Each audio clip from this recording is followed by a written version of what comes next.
Okay, so now that we've established what was going on in the United States during industrialization, let's take a look at the people who came to the United States to fulfill those jobs, the reasons they were here, why they left their home country, and then what life was like for them here in the United States. First, just some general notes on why the United States. Because from 1865 to 1900, 13.5 million people arrived from overseas. We had an open door policy. It wasn't until the 1920s that the U.S. government decided to set some form of quota. Prior to the 1920s, as long as you weren't a single woman or have a terminal illness or otherwise seem to possibly become a ward of the state, you were allowed through Ellis Island.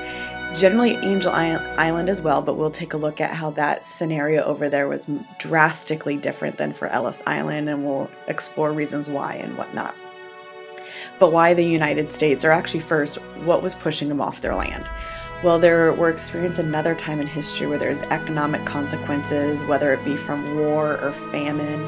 We also see another religious persecution movement all throughout, mostly Eastern Europe, but throughout many parts of the world. Overpopulation in other parts of the world. We're healthier beings, so we're living longer. Our babies are possibly surviving, and there's just more mouths to feed for a family. And also the land is not, continuing to grow all throughout Europe or other parts of the United States. Other parts of the world. Here in the United States, we have all this land and not enough people. So there's a very, very drastic difference between what's going on here versus there. There was some desire for political freedom. The United States has pretty much proved themselves as a democracy. We haven't fought in any major wars, but we've survived for quite a long time. We've seen political parties form, take over the presidency, leave the presidency, some downward economic times. So we do have this political freedom. It's true. It's not just something that people talk about or hope for. And unemployment also throughout the world. And there's also the notion or acknowledgement that here in the United States there's maybe more jobs needed than there are people. So I kind of talked a little bit about the push and pull factors there. Where did they come from? Well, in 1880, 85% came from Great Britain, Canada, Germany, and Scandinavian. These are what I've referred to in class as WASP, White Anglo-Saxon Protestant. They spoke English, most of them were Protestant, had some maybe level of education, but bigger as they looked alike. They, for the most part, obviously not maybe Germans, but they spoke the same language and they had the same culture. Maybe not even if their language was the same, they had the same culture. Where by mid-1880s, we see a very large shift from Western European countries to Eastern European countries. These are, and some Southern as well. These are made up of Italians, Polish, Russians, Hungarians, Bohemians. They're Catholic or they're Jews. They may have very little to no education. Now, in order to make it over to the United States, it is considerably cheaper. So you may not have very many funds at all, but still be able to come to the United States. And that was a big difference to pre-1880. You needed either to be accompanied by someone with money or you yourself have some form of money. That's drastically less now. And another reason why in pre-1880 times we didn't see many Eastern and Southern European immigrants is because getting to the docks was also quite cumbersome. There wasn't the boats that are going on or anything of that nature, or trains, to get over to the boats. That would make transportation from Europe into the United States easier. And now there is. That's cheaper and easier to tackle. They had different religions, different languages, different customs. So it was very evident who was a new immigrant versus an old immigrant. So here's a little chart that might put it together for you. So we have, as you can see here, in 1880, we have 27% came from Eastern and Southern European nations. By 1910, that number jumped drastically to 73%. So that means that this picture was taken, let's say, if Ellis Island had been created yet. As they're tallying when people get off the boat, if there was 100 people that were getting off the boat, 27 came from Eastern and Southern European nations, 49 came from Northwestern European nations, and 24 from the rest of the world. We'll jump to 1910, and 73 of that 100 is coming from Eastern European nations, 16 from Northern and Eastern, or Western, or 11 from the rest of the world. And these type of people are very different, as you can see from just a little bit of pointing out here, from their different religions, their different languages, and different customs for sure. And they're coming into the big cities in mass numbers. I can't stress as much how large of number this is. This is the biggest mass movement in world history. We've never seen it before, and we have never seen it since.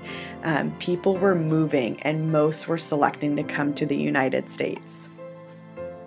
Between 1880 and 92, 23 million immigrants arrived.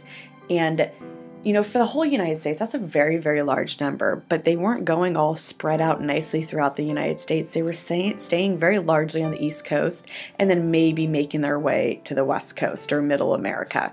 But they're getting off the boats in Ellis Island, and there they are in New York. Maybe they make their way to Chicago or something of the like, but they're staying in these big cities where the jobs happen to be.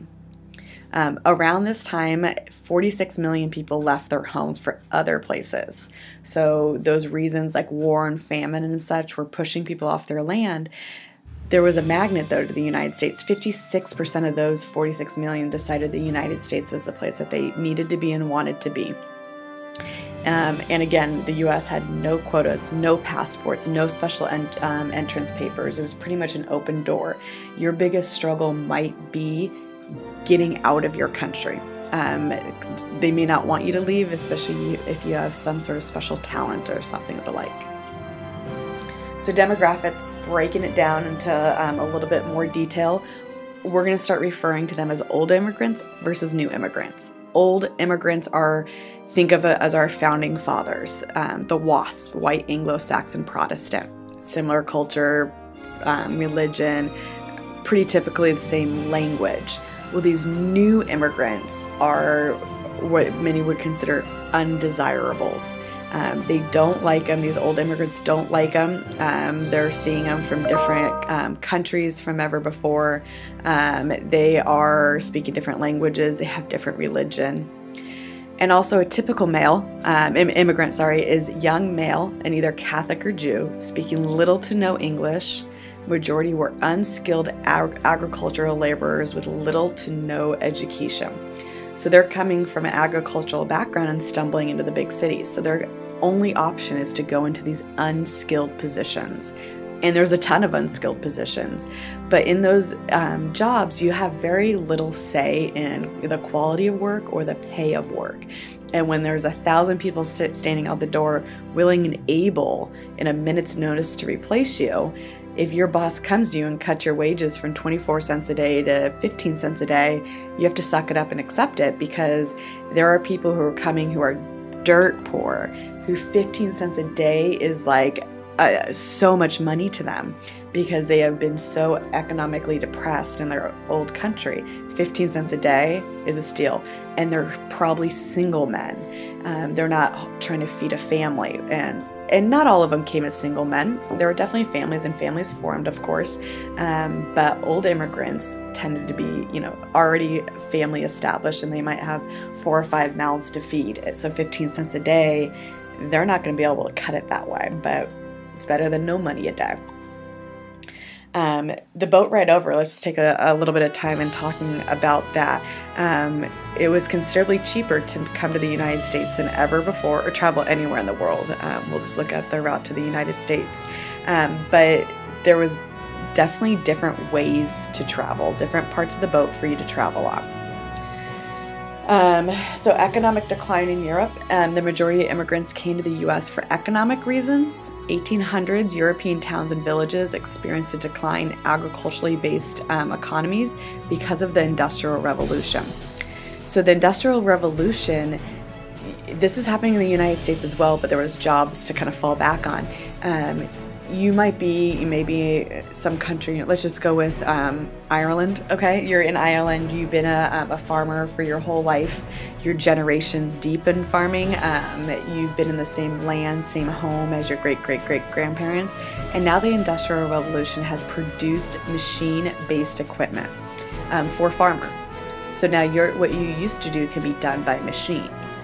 Well, it'd be silly of the farm owner not to replace you with a machine, because although the machine might be cost heavy at the beginning, they don't have to pay its salaries, they don't have to, they can, burn down your home and build agricultural product there instead of having your home there.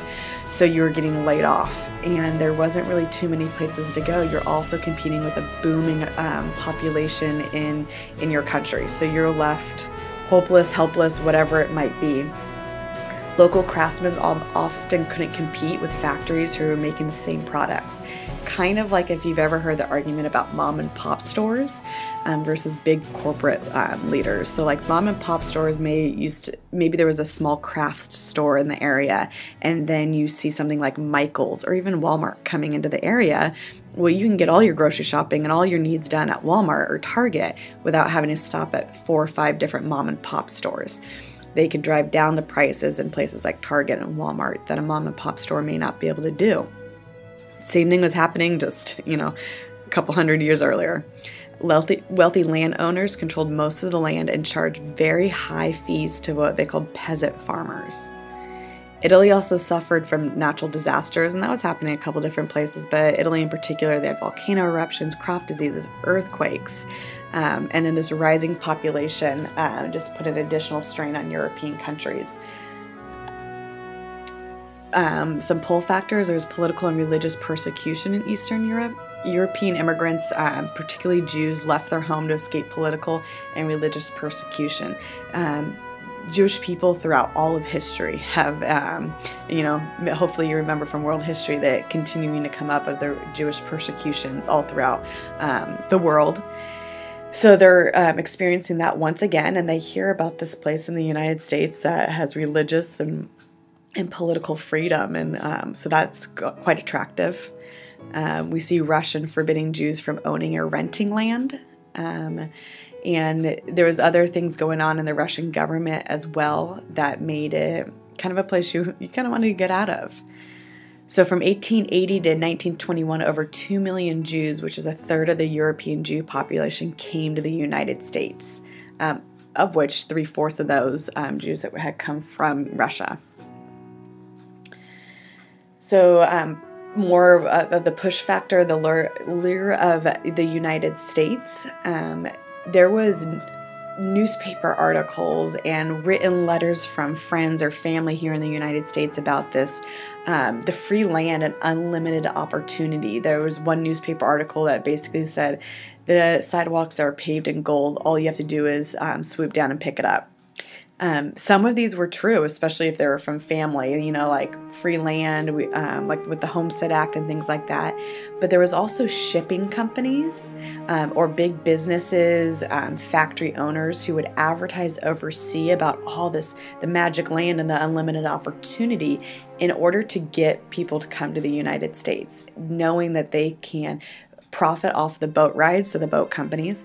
Factory owners with so much employee opportunities, they can continue to drive down wages, and it's more people here to purchase their product as well. So even if they're not trying to snake out lower wages, 23 million people at the shores of the United States need clothing, they need food, they need housing, and that is going to be attractive to many. Some of this, though, was inaccurate, exaggerated, or maybe even outdated. So they might be offering or an ad about land opening up, a homestead here in the United States that maybe had opened up and closed down years prior. Closed down like all the land had already been taken. Leaving their homeland, there obviously was quite a bit of hardship in making the journey to the United States, emotional, financial, and what have you. Hardships were faced trying to get to the United States. Many families used up all their savings for the trip here. Steamships ran from $65 to $100 per ticket. Some had to pay local officials, bribe them for exit papers or passports for them to leave their country. Once they got to the United States, none of that was necessary, but they had to get out of their country first. And then hundreds of miles of train or foot in order to get to a coastal region in order to get onto one of these ships. Some had to leave family members back at home, hoping to one day return. These guys are generally called birds of passage. If they are coming to the United States, they're thinking temporarily. I'm going to go and make some money. I'm going to send some back home, and eventually I'm going to go back once things improve in Italy or Germany or, you know, anywhere, Great Britain. And obviously some did go back. Some were like, this place is too great. Let's send the family out here, and maybe collecting them the money for the family to get out here, or they just cut their ties with the family back in the old world. So I had already alluded to the trip here and what it was like, and there was different classifications from top deck all the way down to the bottom deck. Steerage being the lowest part of the deck or boat, I'm sorry, and also the grossest and cheapest route to get to the United States. A ship typically held about 1,200 to 2,000 people and lasted anywhere from 8 to 14 days. First and second class accommodations were offered, but most could not afford it, and they traveled instead in steerage. If any of you guys have ever been on a boat, maybe a cruise ship, you may have gotten a little bit seasick, the up and down motion, you've maybe felt slightly, and it could be more when you got off the boat. I often hear people when they get off cruise ships, they're like, now that I'm on, dry land, I'm waiting for the ups and downs of the boat. Well, technology is so much better now. This does not have any sort of technology. So if you are anywhere on the boat, top or bottom, you are feeling the waves of the up and down. Well, now imagine being at the very bottom of the boat in the front or back of it. You are feeling the most up and down. There's very little ventilation or windows or even places to kind of like sit. There might be like one bathroom. So all the people who are getting sick from motion sickness are all scrambling to get into one bathroom.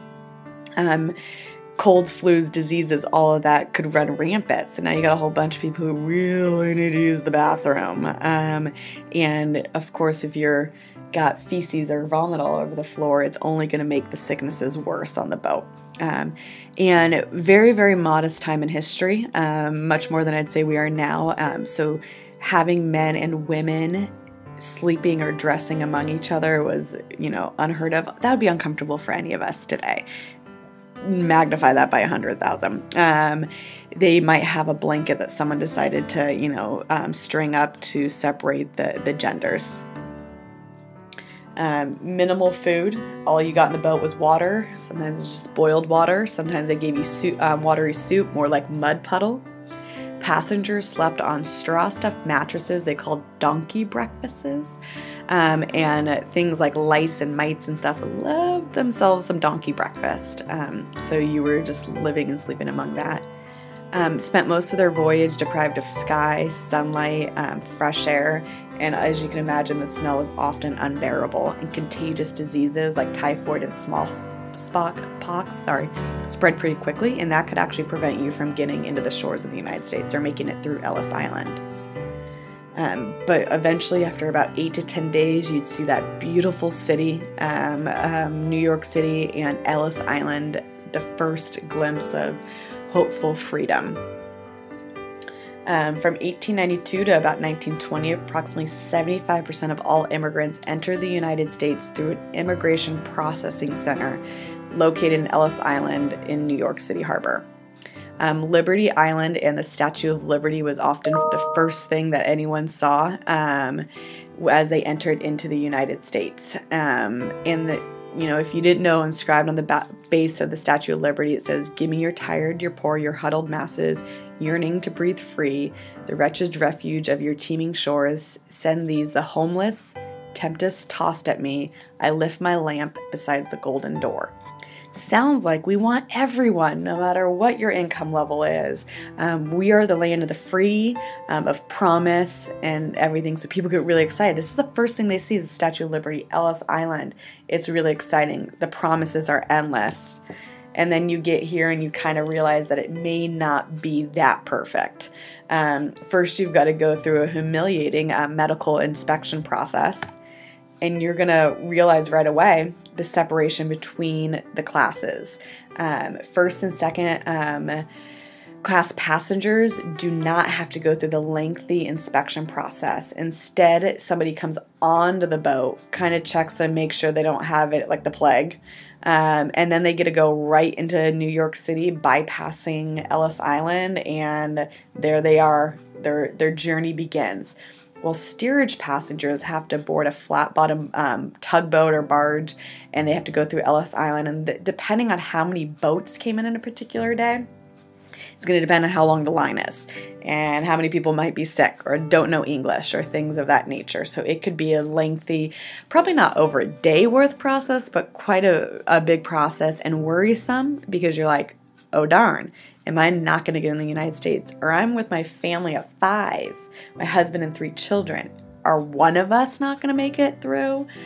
So you already see that those with money, although everyone knows, and it's a true story, in the United States, you can come from nothing and become everything. Rockefeller and Carnegie did that. But you can see that depending on, which wealth group you fall into, you are going to be treated differently. You can overcome it, but you do see those differences, and you see it the second you get pulled into Ellis Island. It doesn't take that long to be like, oh, okay, I see what's going on here. Ellis Island immigrants, officials gave each person a tag or PIN number that let them know the boat that they came in on. So then if someone's found to have typhoid, like on boat number 7, then you are going to be probably inspected a little bit more closely for that. Officials are really just trying to weed out immigrants they believe would require public assistance. Maybe they're mentally ill or have some sort of illness that they can't overcome. Or obviously an illness that they could spread rapidly, like the plague. As immigrants made their way through the Great Hall, they were actually unaware that they were receiving their first of about 6 exams. It was to see how well they could walk up this huge flight of stairs. If they need assistance or something like that, they may be pulled over to the side in order to receive some more thorough examination. And anywhere along the process too, they might have to go over to the infirmary and see an actual doctor for various different things.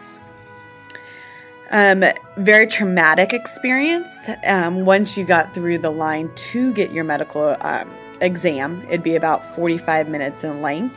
They would ask you to remove clothing. The examiners would look for concealed physical problems, your scalp for diseases, skin, hands, throat. And the most painful part of the process was actually the eye exam. Conjunctivitis is what they were looking for. They would use these tools, these tools over here to hook underneath your eye, as you see going on there, and checking for conjunctivitis. I forgot, I think it's like your eyelid won't go down afterwards, or somehow the little, hook on your eyelid was going to tell the doctor whether you had it or not. Typically, about 20% of immigrants were sent to holding rooms to wait for their examination. Here is a picture of the rows that you would wait in for. So you've got your medical exam all done, you have your card, and now you're just waiting to be called for that last process. Registration hall was about 20 feet long, 100 feet wide, 56 feet tall, and could hold as many as 5,000 people.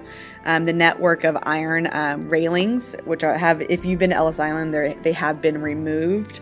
But when they were there and you sat like that, you probably felt like you were cattle, basically. You could wait for as much as 2 hours to be questioned, sometimes all day long. Again, it depends on how many boats came in that day. 1911, those railings were removed. When you got to the front, the inspector, you had your questionnaire, and they would therefore ask you face-to-face what you already have written down. Obviously, there could be language barriers. They might ask for some clarification. And then also you might find that your name has been switched because of the inspector couldn't pronounce it or spell it, or just because they wanted to. A little personal history, my mother's side of the family, their name immigrating over was Lashinsky. And at Ellis Island, when they were coming through, the inspector decided that they were going to shorten it to Lesson. So my mother's family trying to trace their history is a little bit difficult, especially because Lashinsky also has many different spelling options to an inspector. So they, you know, and then she's lesson and things like that. That was super, super common, especially if you had some sort of language barrier as you were going through. They're going to ask you about 2 minutes of questions: name, single, married, do you have money, more than $30, are you joining relatives, the name and address so they know where you're going. And they would also ask, like, you know, do you have a criminal history? Are you, you know, going to stage a violent revolution or things of that nature? They would typically ask you for the spelling, correct names, but they often would change it.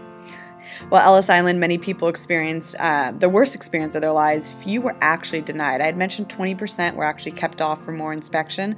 Only about 2% were actually sent back.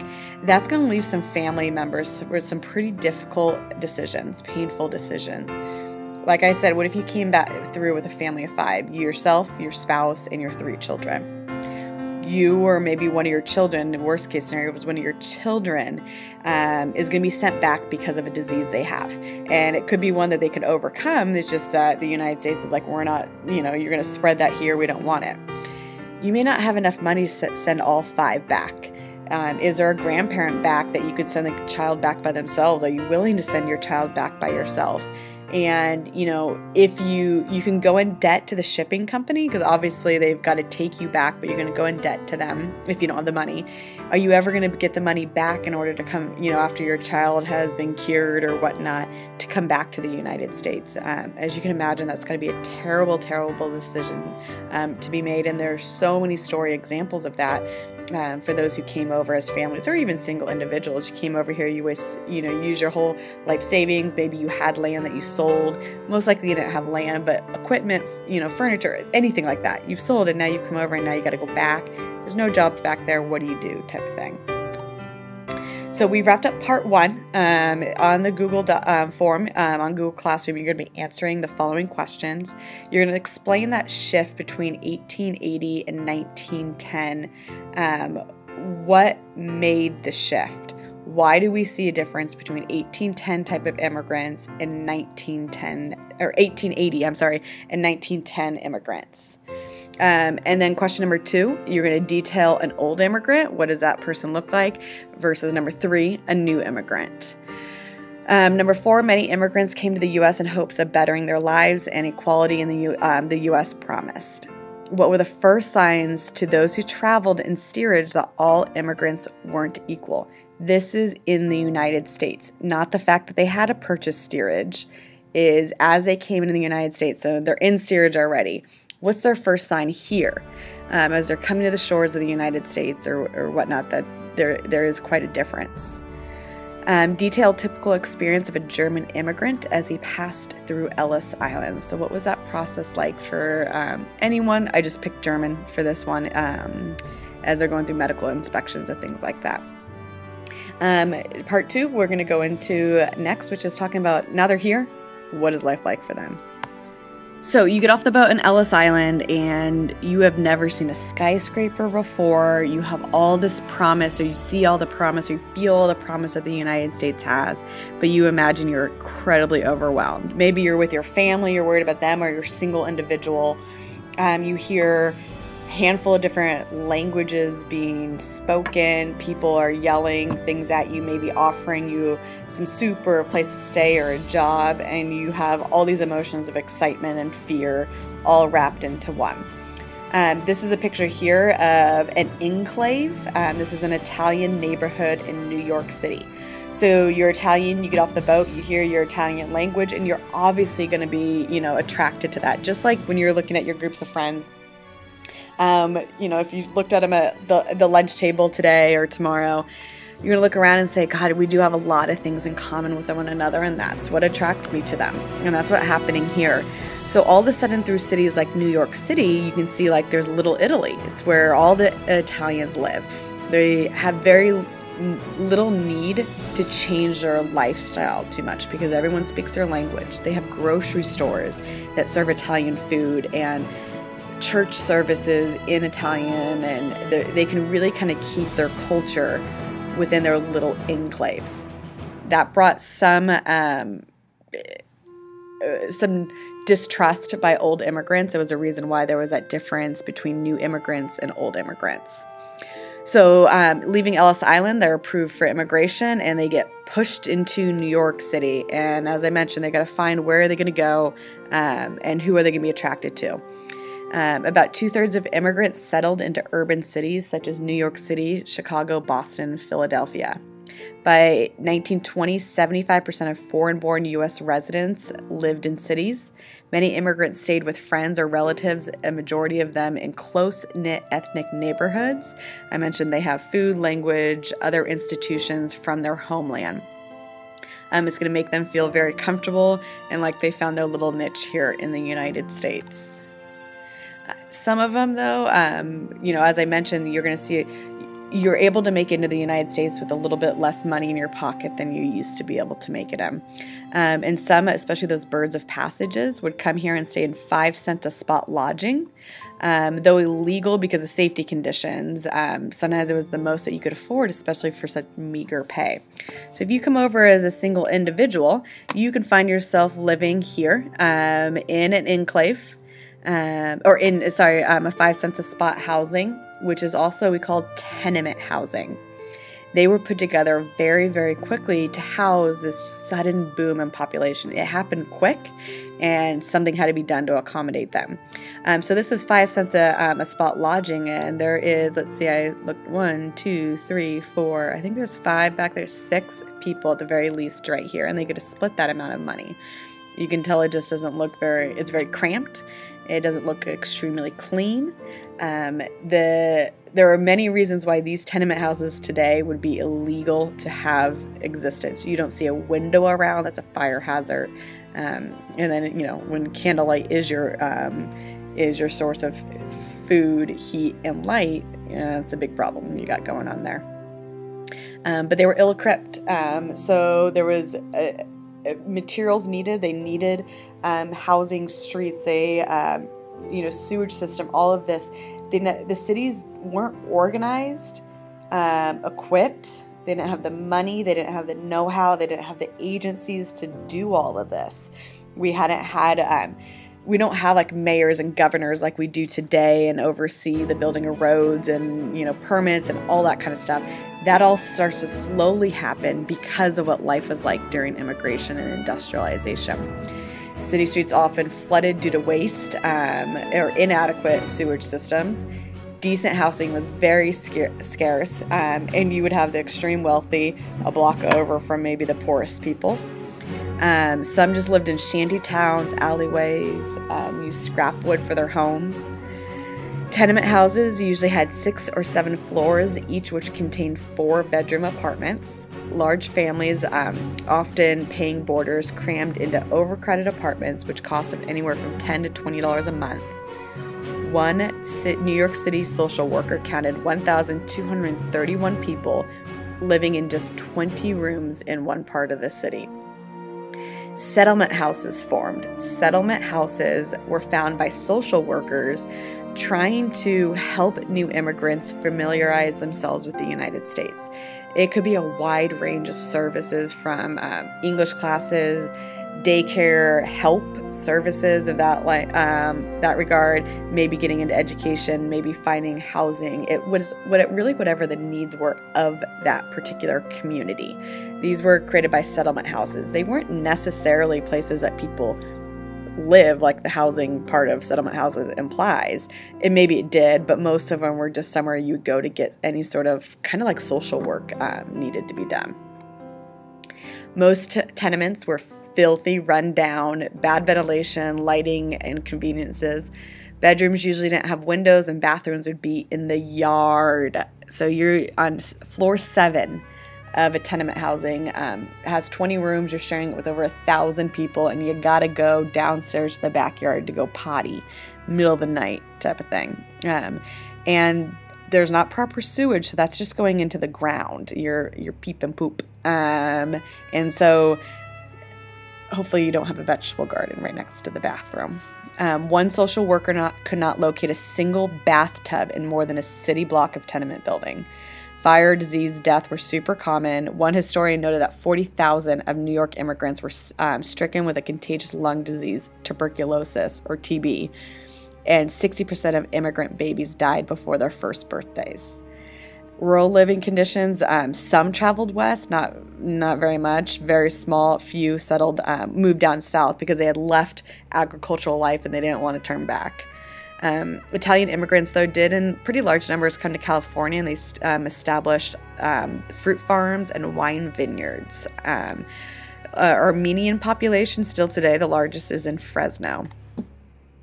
Children. So you came over here with your family, and every single person needs to work. There is, for money purposes, and also like what else is your child going to do during the day? There's no required education, or very little, and few and far between. Not everywhere had it. And children were hot commodities in the business world. Their little fingers and such can get into the machines, maybe the sewing machine, if they have like a snag or something like that, they can get in there.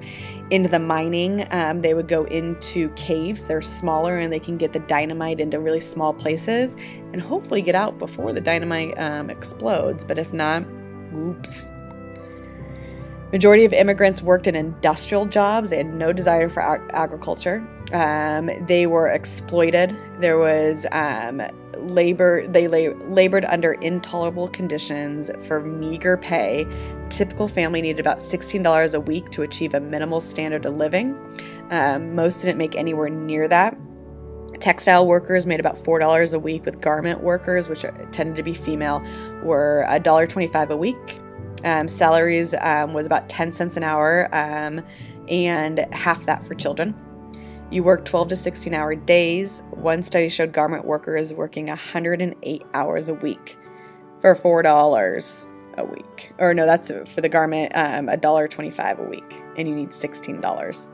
So really quick, that is a good reason why you would know, you can see why children needed to work for the family's income purposes, and why you might decide to have 5 families in a room that's supposed to have 1 or 2, because you need everyone's income to participate in paying the rent. We see some political cartoons here. So as the initiation of immigration, or this big boom of it, obviously immigration has been going on throughout all of the United States. It's this huge boom of it. Was really welcomed at first, and then as like enclaves started to form, job competition started to kind of take hold, we started to have some people who are like, oh no, I don't want to see these immigrants. You know, the debate still rages on today for different reasons and forms, but there's still people out there who would like to see a limitation of immigration. So we see some political cartoons here. This is U.S. Ark a Refuge. You know, and advertising here all the things that the United States has to offer, because they don't have, like, no kings and such. So these immigrants looked very well kept, pretty, you know, high. They look like they might have some education, some money background type of thing. And they're leaving this horrible back, and they're coming to the United States, and Uncle Sam is welcoming them. So this doesn't really show that we should be limiting immigration. This is a very pro-immigration one. This one is anti, with some showing that we're also hypocrites. So these people came over. Their shadows are reflecting their past. They were new immigrants with very little, you know, money. Look how skinny he was and how big he is. Just very similar to this gentleman. But now they've made something of themselves. They look like quite wealthy, maybe powerful individuals, and now they want to stop new immigrants from coming in. So these may be old immigrants themselves, or maybe even new immigrants that have already assimilated into American culture, and now they would like to stop immigration. So it's kind of like, hey, we're hypocrites. We were all there at one point, because every single one of us, except for Native Americans, are immigrants. Native-born Americans and assimilated immigrants viewed new immigrants with a combination of fear, hostility, and suspicion. Sounds a lot like what we're hearing about today. American nativism was based on the belief that immigrants posed a threat to native-born Americans and their way of life. Natives worked to restrict the number of immigration entering the United States. They pushed for Ellis Island inspectors to reject any immigrants that could not pass a literacy test, therefore preventing inferior races from entering into the United States. There was a push for this. This didn't happen. Most significantly, they called for laws restricting the number of immigrants that could enter the United States. So this is big. In 1921, Congress passed the Dillingham Bill, which established quotas for the number of immigrants the U.S. would accept from each nation. The bill marked the end of U.S. open door policy towards immigrants and consequently the end of the greatest influx in immigration in U.S. history. So 1921, we see a quota start to happen. But there's some uniqueness with this quota. Is the original system that was put together where it said, okay, 20% from this country, 20% from this, and they established it, they took 1920 immigration numbers. And so let me go all the way back to the beginning here and look at these numbers. So if they chose the year to take those numbers at, around 1910 or afterwards, and they say, only 1,000 people can enter the United States, and we'll look at this number. So 73 of that 1,000 can come from Eastern and Southern European nations, 16 from here and 11 from here. Well, after a little while, they're like, wait, that favors the new immigrants, and we don't like them. So later bill swapped it to be, I think it was actually 1890, but roughly around this time frame, so that you saw a favoring. So now they're like, okay, we're going to allow 1,000 in. I'm just throwing out numbers here, but they're going to allow 1,000 in. That means 49% of them come from the more old immigrant nations, with only 27 from Eastern and Southern and 24 from the rest of the world. So there you see a favoring of the old immigrants versus the new immigrants. So the Dillingham Law, they're like, oh, that didn't work out very great. It favored the wrong nations. And let me scurry on back to the end.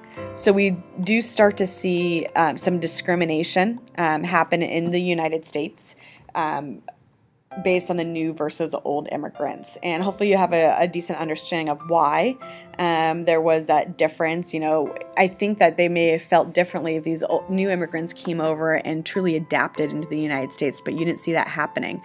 So instead of the melting pot that we often celebrate, the United States to be, you can think of it that we were more like a salad bowl. So the lettuce being the United States, and all the different parts of your salad, from the olives, the tomatoes, the croutons, were all sprinkled on above it. It makes the salads taste better, maybe, but we're not mixing. So the olives might be the Greeks, and if there's grapes, Italians or whatnot on this salad. It doesn't blend together like a mixing pot. So if you have never heard of the mixing pot, you think of it like all these, if you've ever been to fondue, all these different types of cheeses, they all represent maybe the different countries these people are coming from. You put it into a pot and they melt together, and you can't see the division between the cheddar and the jack cheese.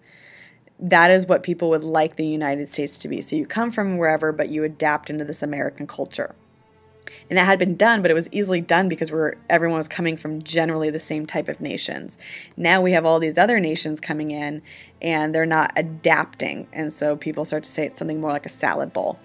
So I challenge you to think about what we are today. Are we a mixing pot? Are we a salad bowl, or somewhere in between? A student one time, I always like to share this. They said, I feel like we're kind of like a chili bowl. We're kind of in between that salad bowl and a mixing pot, where, if you've had chili, generally it all becomes kind of the same color. So that's like the American culture. We all have this American way about us, but you can still see the difference between the different types of beans and chunks of meat and maybe tomatoes. So you can see the difference, but we're all relatively American in some way, shape, or form. I thought that was pretty insightful. So that's the end of the lecture on immigration. And so you're going to go and answer these questions. In what ways did settlement housing help new immigrants? What attracted immigrants to enclaves? Describe the city living conditions. And why did immigrants choose to live in urban centers rather than rural centers? So urban being industrial areas versus rural, which is agricultural areas. And what led to a sudden push to limit immigration? All right, hopefully that wasn't too painful.